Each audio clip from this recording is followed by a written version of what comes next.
Eis que vejo a bobagem dos dois erros de teologia do senhor Iago Martins, afirmando que a Bíblia é necessária, porém não suficiente para a salvação. Se entendermos o conceito da necessidade aqui, no sentido de ler a Bíblia, ou de ser intérprete das Escrituras, então o senhor Iago Martins condenou os primeiros cristãos ao inferno, porque a Bíblia não somente não se fez necessária, como também ela nem existia. Se nós lermos, por exemplo, Atos dos Apóstolos e na fase primitiva da igreja, uma vez que os evangelhos ainda estavam para ser escritos. Então nós percebemos o seguinte, que se há uma necessidade no sentido da Sagrada Escritura, é para validar um testemunho que de fato era oralizado. E esse testemunho só foi necessário ou só foi válido porque, de fato, a igreja relatou essa história. Nós temos que entender que os evangelhos foram escritos dentro da comunidade da igreja. Não poderia ser diferente. Porque se os evangelhos não fossem escritos na igreja e pela igreja, eles não seriam válidos, eles seriam falsos. Qual é a diferença entre os evangelhos autênticos e os apócrifos? É isso que nós temos que perguntar. Por que a igreja, com uma comunhão não somente temporal, como também espiritual, implica também uma comunhão de fé e também implica um testemunho que foi transmitido pelos apóstolos? Da feita que esses textos apócrifos destoam daquilo que a igreja prega, logo eles são considerados falsos e logo eles estão fora do cânon bíblico da igreja. Então vejam que esse conceito necessitarista que Iago Martins coloca acaba descambando para o anacronismo, uma vez que, se depender da lógica dele, para você ser salvo, primeiro você tem que esperar 1500 anos, ou melhor, 1460 anos depois do nascimento de Cristo, para que surja a imprensa, e depois você tem que se alfabetizar para ser salvo. Mas é aí que está a tradição católica. A salvação não depende da leitura da Bíblia. Não depende.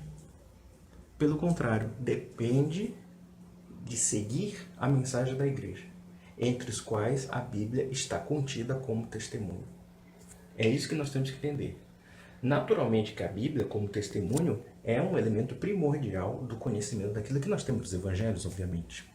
Porém, esses evangelhos não estão destoados da igreja, porque se esses evangelhos não estivessem na guarda da igreja, se elas não tivessem o testemunho da igreja, eles seriam válidos. E por quê? Pelas mesmas razões que nós não aceitamos, por exemplo, os apócrifos. Os apócrifos destoam daquilo que a igreja sempre ensinou. Os apócrifos destoam, de fato, dos ensinamentos apostólicos. E, portanto, quando ele fala de um conceito necessário de Bíblia, e nós temos que entender aí que esse conceito necessário, ele está afirmando o processo de alfabetização, ou seja, todo mundo tem que ler a Bíblia, ou então todo mundo tem que seguir a sua escritura, de fato, o senhor Iago Martins mandou os analfabetos para os quintos dos infernos, porque os primeiros cristãos não liam a Bíblia. Alguém vai ficar chocado em saber disso. Meus caros protestantes, esse fenômeno de você levar uma bibliazinha dentro da igreja depois de casa é uma invenção do século XV. Não havia possibilidade de alguém levar um calhamaço de papiro dentro de sua casa. Primeiro porque a maioria da humanidade não lia naquele tempo. A leitura e a escrita era um dom para poucas pessoas. Paulo de Tarso era um doutor da lei hebraica e, portanto, ele sabia ler e escrever. Mas a grande maioria dos cristãos não sabia.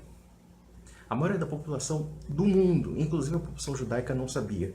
Grande parte daquilo que era ensinamento judaico, e nós podemos falar até mesmo ensinamento das escrituras, em grande parte era memorizado e oralizado pelo povo. As pessoas oralizavam as escrituras. Obviamente que elas existiam, mas elas existiam como acompanhamento da oralidade, e não o contrário. E é perfeitamente lógico isso, porque a escritura é uma descrição de fatos que de fato ocorreram.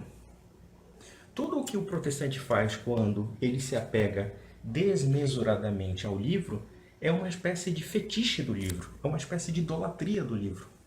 Porque na prática, nós católicos, quando valorizamos a Sagrada Escritura, nós a valorizamos dentro de uma narrativa que continua viva até hoje, que é a mensagem da Igreja. Isso desde os primórdios do advento de Nosso Senhor Salvador Jesus Cristo. A Bíblia não é um livrinho que foi perdido numa biblioteca e isolado, e que de repente você pega e começa a fazer interpretações desconexas. Eu acho muito interessante que certos babacas aparecem dizendo que os ensinamentos católicos são antibíblicos. Eu pergunto para você uma coisa, por favor, me diga qual é a seita protestante que é bíblica? Qual é? Vocês têm milhares de seitas, milhares de divisões, vocês não se entendem em pontos mínimos de fé. E quando nós denunciamos a incapacidade que vocês têm de unidade, aí vocês tentam relativizar o debate dizendo que apenas são aspectos acidentais. Realmente, Trindade é acidental, Virgindade Perpétua de Maria é acidental, batismo é acidental, tudo é acidental para vocês, né? Não existe nenhum ponto de fé que vocês afirmem veementemente, a não ser, claro, um Cristo abstrato, um Cristo que se adequa a qualquer cabecinha e qualquer sentença. Essa é a diferença básica. Eu estava vendo os palhaços escrevendo para mim dizendo: nossa, o Leonardo Bruno não cita a Bíblia, não cita nenhum versículo bíblico. Obviamente que eu não poderia citar a Bíblia nem o versículo bíblico, porque o assunto que eu estou falando é posterior à Sagrada Escritura, ou pelo menos a sua conclusão. Quando nós falamos de cânon bíblico, quando nós falamos de como esses textos foram compilados, foram escolhidos, esses eventos ocorreram posteriormente à consecução da Sagrada Escritura. Então, óbvio que eu não sou um papagaio de pirata para pegar versículo e capítulo da Bíblia e ficar disparando metralhadora giratória para não dizer absolutamente nada, porque vocês são mestres nisso. Vocês decoram a Sagrada Escritura sem entendê-la. E vocês acham que a Sagrada Escritura é um ludismo, é uma brincadeira, né? Que vocês podem ficar recitando como se fosse um poeminha qualquer. E não como um testemunho escrito de um acontecimento. É isso que vocês não entendem. A fé cristã não é um livro. A fé cristã é um acontecimento que foi registrado tanto na Sagrada Escritura, que é um testemunho escrito, como também existe o testemunho oral, que é a própria igreja, que é a própria continuidade real, concreta dentro da história. Se a Bíblia não tem a igreja, eu digo, a Bíblia é um livro morto, como qualquer outro. É um livrinho que você pode colocar ali na biblioteca e pronto, e ficar mofando. Ou então ficar debaixo do sovaco de vocês, e aí? Não quer dizer absolutamente nada quando alguém fica papagueando e achando que recitar texto bíblico ou recitar versículo da Bíblia vai provar alguma coisa. Até o diabo, quando tentou Cristo, recitou versículo bíblico. E devemos entender que quando a Sagrada Escritura foi escrita, não existia nem versículo nem capítulo da Bíblia. Isso é uma introdução posterior na Idade Média. Os capítulos da Bíblia foram introduzidos pelos monges medievais, em particular um monge francês, um monge, não sei se era francês ou inglês, agora não me lembro, chamado Etienne de Lanton. Pelo nome é francês, mas ele viveu na Inglaterra. Então foi ele que introduziu os capítulos da Bíblia. Isso em plena Idade Média. E no século XVI é que foram introduzidos os versículos da Bíblia. Então vocês estariam fritos, né? Porque você não teria nem como memorizar versículo nem capítulo da Bíblia, se não fosse a Igreja Católica. Mas já voltando à questão do Iago Martins afirmando que a Bíblia é necessária à salvação, então eu pergunto, necessária à salvação não é a Bíblia, necessária à salvação é Cristo e a sua Igreja. A Bíblia ajuda como um testemunho necessário que complementa outros aspectos do ensinamento que a Igreja ensinou. Mas, obviamente, ler a Bíblia não vai salvar ninguém. Muito pelo contrário, tem muita gente que leu a Bíblia e foi para o inferno. Ou pelo menos está caminhando para o inferno. E vou mais além. Não somente está caminhando para o inferno, como nós percebemos nessa arrogância primordial de alguém pegar o texto bíblico e interpretar da forma que quiser, uma arrogância, uma prepotência de quem acha que detém a verdade.